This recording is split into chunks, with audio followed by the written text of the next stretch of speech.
Moscou a annoncé ce samedi matin un cessez-le-feu pour permettre l'évacuation des civils de deux villes de l'est de l'Ukraine, Volnovakha et le port stratégique de Mariupol.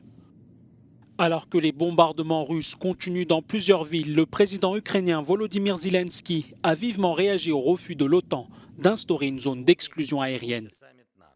Aujourd'hui, il y a eu un sommet de l'OTAN, un sommet faible, un sommet confus, un sommet où il a été clair que tout le monde ne considère pas que la bataille pour la liberté de l'Europe est l'objectif numéro 1. Les combats se sont également poursuivis à Tchernigoïv où l'Ukraine a accusé Moscou d'avoir bombardé une zone résidentielle et des écoles faisant au moins 47 morts. Vendredi, l'armée russe occupait la centrale nucléaire de Zaporizhzhia où des frappes de son artillerie, selon les Ukrainiens, ont provoqué un incendie dont Moscou nie être à l'origine. Le port stratégique de Mariupol, dans l'est de l'Ukraine, est sous blocus et subit des attaques impitoyables par les forces russes, a affirmé samedi le maire de la ville. La prise par Moscou de cette ville de quelques 450 000 habitants située sur la mer d'Azov serait un important tournant dans l'invasion de l'Ukraine. Elle permettrait la jonction entre les forces russes venues de la Crimée annexée qui ont déjà pris les ports clés de Berdyansk et Kherson et les troupes séparatistes et russes dans le Donbass.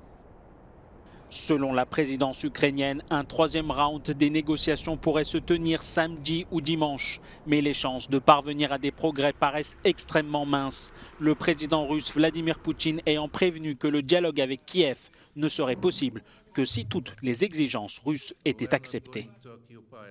Nous n'allons pas occuper ce pays, mais l'objectif est très clair. Lorsque nous aurons dénazifié et démilitarisé l'Ukraine, nos troupes se retireront. Il n'y a aucun doute là-dessus. Les habitants de la capitale ukrainienne commencent à ressentir le manque de nourriture. À Kiev, il y a de longues files d'attente devant les camions qui distribuent l'aide humanitaire.